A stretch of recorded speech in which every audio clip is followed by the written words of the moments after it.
नवीन लग्न झालं होतं. स्नेहा आणि आदित्यचं. लग्नानंतर स्नेहा पहिल्यांदाच त्या मोठ्या जुन्या वाड्यात आली. तो वाडा खूप सुंदर होता, पण त्यात एक विचित्र शांतता होती. जणू त्या घरात काहीतरी दडलेलं होतं. पहिल्याच दिवशी स्नेहा घरात पाऊल टाकते आणि अचानक तिच्या हातातली पूजा थाळी खाली पडते. घंटेचा आवाज संपूर्ण घरात घुमतो. सगळे थोडा वेळ शांत होतात. आदित्य लगेच म्हणतो, काही नाही, नर्वस आहेस म्हणून झालं असेल. पण स्नेहाच्या मनात एक विचित्र भीती निर्माण झाली होती. त्या रात्री स्नेहा झोपली होती. अचानक तिला थंडी जाणवली. जणू कोणीतरी खिडकी उघडली होती. ती उठून बसली. खिडकी बंद होती, पण पडदे हलत होते. ती हळूहळू बेडवरून उठली आणि आरशाकडे पाहिलं. क्षणभरासाठी तिला असं वाटलं, आरशात तिच्या मागे कोणीतरी उभा आहे. ती पटकन मागे वळली, पण तिथे कोणीच नव्हतं. दुसऱ्या दिवशी स्नेहा घर साफ करत होती. तेव्हा तिला एक जुना खोका सापडला. तिने तो उघडला. त्यात काही पत्र आणि एक फोटो होता. त्या फोटोत आदित्य एका मुलीसोबत हसत उभा होता. दोघं खूप खुश दिसत होते. त्या मुलीच्या डोळ्यात काहीतरी वेगळंच होतं. स्नेहाने आदित्याला फोटो दाखवला. ही कोण आहे? आदित्यचा चेहरा एकदम बदलला. तो काही क्षण शांत राहिला आणि मग हळू आवाजात म्हणाला, जुनी ओळख आहे, विसरलेलं चांगलं. पण स्नेहाला ते उत्तर पटत नव्हतं. त्या दिवसानंतर घरात गोष्टी अजून विचित्र होऊ लागल्या. रात्री 3 वाजता घड्याळ आपोआप वाजायचं. स्वयंपाकघरात भांडी हलायची. वरच्या मजल्यावर पावलांचे आवाज यायचे. पण तिथे कोणी राहत नव्हतं. एक दिवस स्नेहाने ठरवलं, आज ती वरच्या मजल्यावर जाऊन पाहणार. ती हळूहळू जिना चढत होती. प्रत्येक पायरीवर तिचं हृदय जोरात धडधडत होतं. वर पोहोचल्यावर तिला एक बंद दरवाजा दिसला. तिने दरवाजा उघडायचा प्रयत्न केला, पण तो लॉक होता. अचानक आतून आवाज आला, उघडू नकोस. स्नेहा घाबरली. ती खाली पळत आली. त्या रात्री तिने आदित्यला सगळं सांगितलं. आदित्य खूप रागावला. वर जाऊ नकोस म्हटलं होतं ना? का? तिथे काय आहे? स्नेहा ओरडली. आदित्य काही क्षण शांत राहिला आणि मग हळू आवाजात म्हणाला, तिथे भूतकाळ आहे. काय म्हणायचंय तुला? आदित्यने डोळे बंद केले आणि सत्य सांगायला सुरुवात केली. त्या मुलीचं नाव होतं रिया. ती आदित्यचं पहिलं प्रेम होती. दोघं एकमेकांशिवाय राहू शकत नव्हते. लग्न ठरलं होतं, पण लग्नाच्या काही दिवस आधी एक भयानक अपघात झाला. रिया मरण पावली.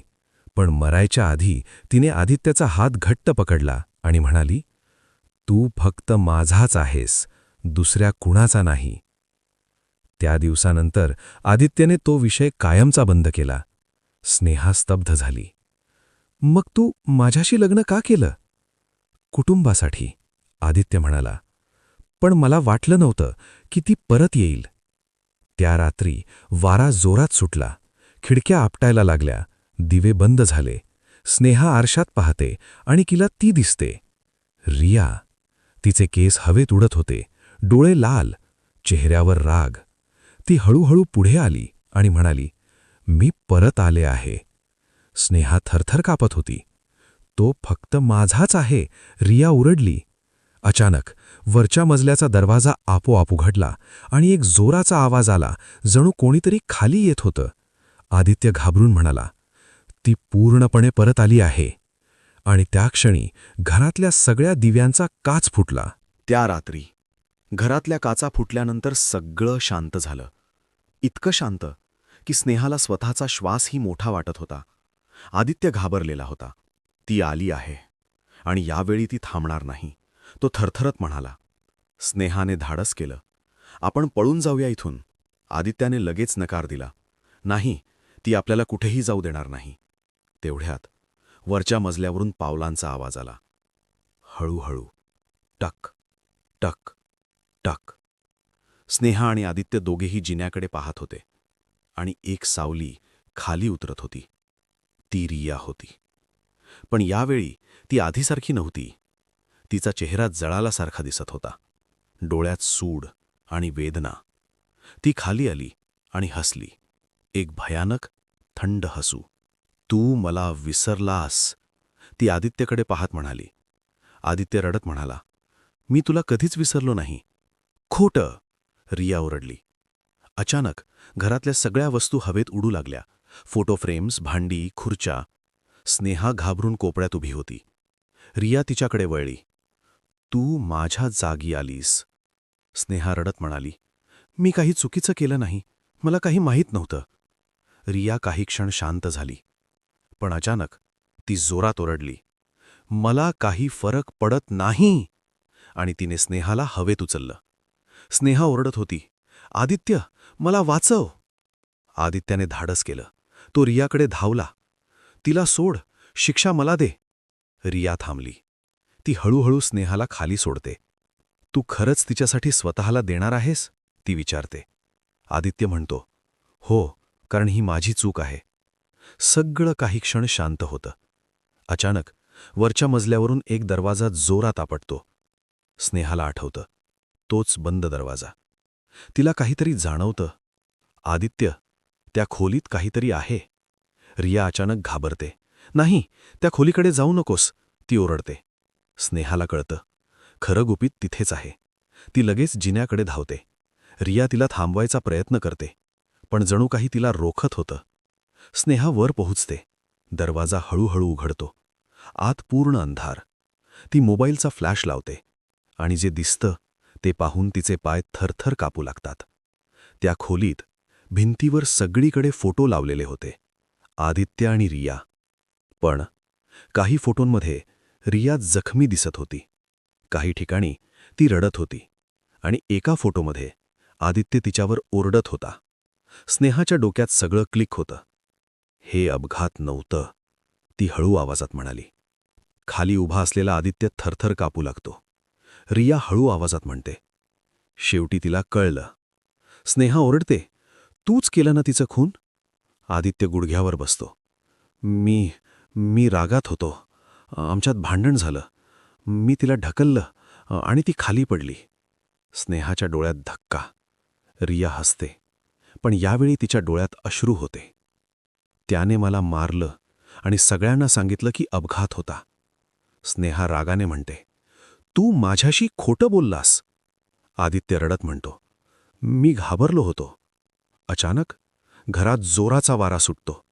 रिया आता खूप शक्तिशाली झाली होती. आज सत्य बाहेर आलं. आता न्याय मिळणार. ती हळूहळू आदित्यच्या जवळ जाते. आदित्य मागे सरकतो.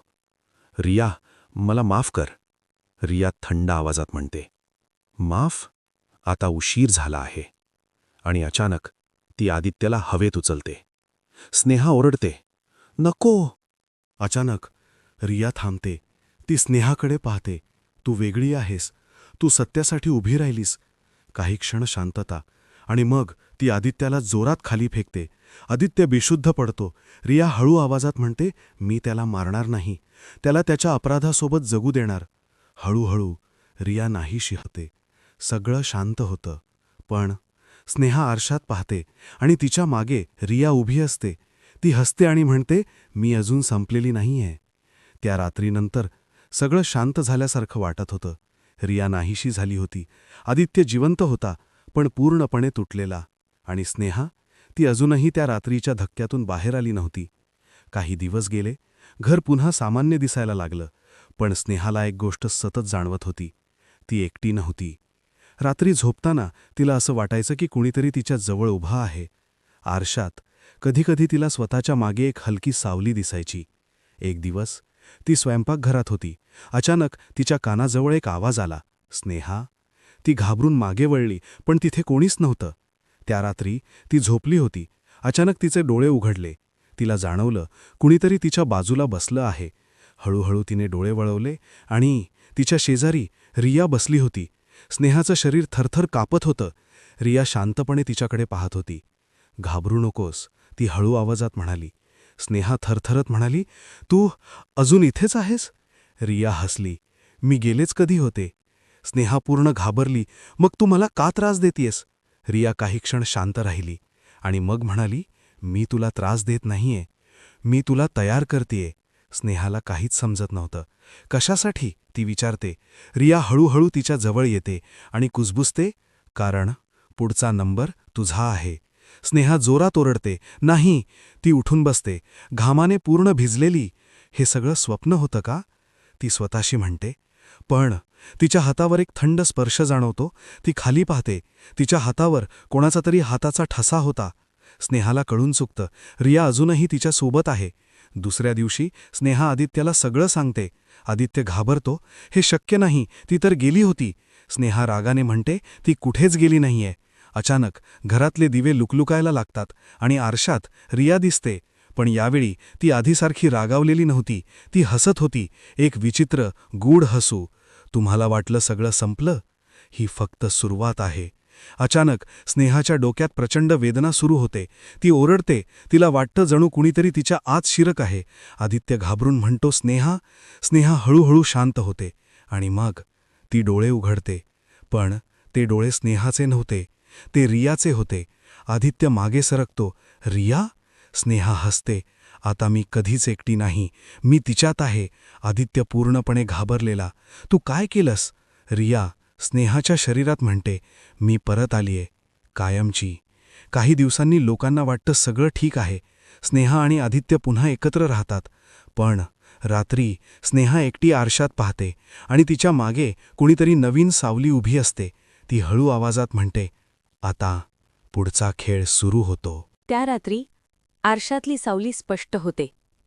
ती एक छोटी मुलगी असते. डोळे पूर्ण काळे, चेहऱ्यावर विचित्र हसू. तू एकटी नाहीस, ती म्हणते.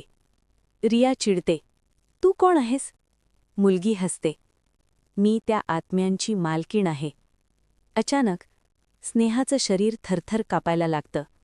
रिया एकटी नव्हती, आणि आता तुम्ही दोघंही आमच्या खेळाचा भाग आहात. आदित्य घाबरतो. काय हवंय तुम्हाला? बदला. अचानक फोनवर एक मेसेज येतो. एका जुन्या घराचा फोटो. इथून सगळं सुरू झालं होतं. स्नेहा हसते. आता आपण तिथे जाणार. आणि खरा खेळ सुरू होतो. रात्रीची वेळ.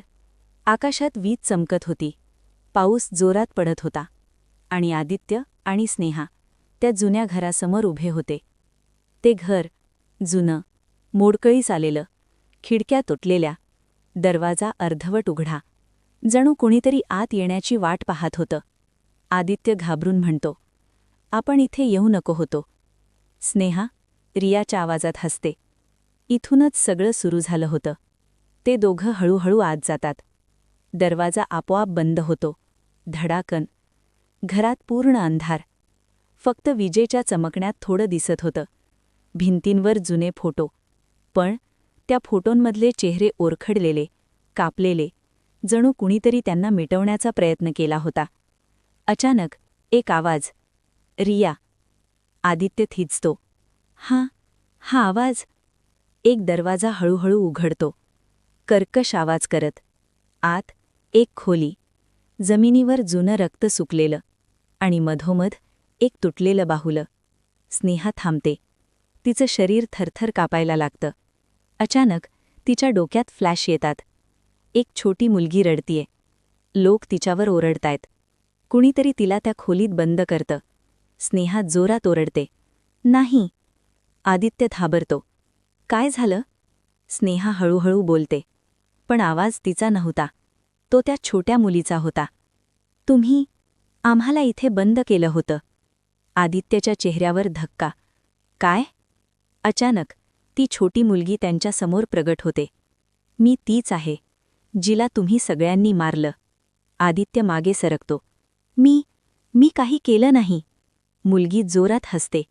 खोटं. अचानक भिंतींवर सावल्या जिवंत होतात, आणि एकामागून एक अनेक आत्मे दिसू लागतात. तुम्ही आम्हाला वेडं म्हणालात. आम्हाला बंद केलं आणि आम्हाला इथेच मरू दिलं. आदित्याला आठवतं, तो लहान असताना तो आणि त्याचे मित्र या घरात आले होते. त्यांनी त्या मुलीला घाबरवलं, तिला त्या खोलीत बंद केलं, आणि ती तिथेच मरली. आदित्य रडायला लागतो. मी फक्त खेळ करत होतो. मुलगी हळू आवाजात म्हणते, आणि आमच्यासाठी तो शेवट होता. अचानक रिया स्नेहाच्या शरीरातून बाहेर येते. ती त्या मुलीकडे पाहते. तूच सगळं चालवत होतीस. मुलगी हसते. रिया, तू फक्त एक प्यादा होतीस. रिया संतापते. मी कोणाचं प्यादा नाही. अचानक मुलगी हात वर करते. रिया हवेत उचलली जाते. तू माझ्यासोबत राहशील, कायमची. स्नेहा जोरात ओरडते. रिया नाही. स्नेहाच्या डोळ्यातून अश्रू येतात. तू वाईट नाहीस. तुला फसवलं गेलंय. रिया थांबते. तिच्या चेहऱ्यावर वेदना. पहिल्यांदाच रिया कमजोर दिसते. मुलगी लागाने ओरडते. थांब. पण उशीर झाला होता. रिया स्नेहाकडे पाहते आणि हळू आवाजात म्हणते, माझी चूक झाली. अचानक रिया स्वतःला त्या मुलीकडून सोडवते आणि ती सगळ्या शक्तीनं त्या मुलीवर हल्ला करते. प्रचंड प्रकाश आणि अंधार एकत्र येतात. घर हादरायला लागतं. आदित्य आणि स्नेहा बाहेर पळतात. घर मागे कोसळायला लागतं. आतून एक जोरात किंकाळी येते आणि मग सगळं शांत. काही वेळानंतर स्नेहा रडत बसलेली. रिया. अचानक एक हलका वारा येतो आणि तिच्या कानात आवाज, मी संपले नाहीये. स्नेहा थांबते आणि हळूच हसते. कारण आता ती एकटी नव्हती. काही दिवसांनी सगळं पुन्हा शांत झाल्यासारखं वाटत होतं. जुनं घर कोसळलं होतं. रिया नाहीशी झाली होती आणि ती छोटी मुलगी, ती सुद्धा. आदित्य आणि स्नेहा नवीन आयुष्य सुरू करण्याचा प्रयत्न करत होते. पण एक गोष्ट अजूनही बदलली नव्हती. स्नेहाच्या डोळ्यात कधीकधी एक विचित्र चमक दिसायची. एक रात्री स्नेहा एकटीच बसलेली असते आरशासमोर. ती स्वतःकडे पाहत हसते. पण ते हसू तिचं नव्हतं. अचानक आरशात तिच्या मागे सावली दिसते. ती हळूहळू स्पष्ट होते आणि ती रिया नव्हती. ती तीच छोटी मुलगी होती. स्नेहा शांतपणे म्हणते, तू परत आलीस? मुलगी हसते. मी कधीच गेले नव्हते. रिया फक्त एक भाग होती. खरा खेळ अजून बाकी आहे. स्नेहाच्या चेहऱ्यावर काळोख पसरतो. मग आता काय? ती विचारते. मुलगी हळू आवाजात म्हणते, आता आपण सगळे मिळून जग बदलणार आहोत. अचानक स्नेहाचे डोळे पूर्ण काळे होतात. ती हसते. एक भयानक थंड हसू. दुसऱ्या दिवशी आदित्य उठतो. घरात पूर्ण शांतता. स्नेहा, तो हाक मारतो. कोणताही प्रतिसाद नाही. तो हळूहळू हॉलमध्ये येतो आणि ते थिजून जातो. भिंतीवर रक्ताने लिहिलेलं असतं, game over for you. Aditya मागे सरकतो.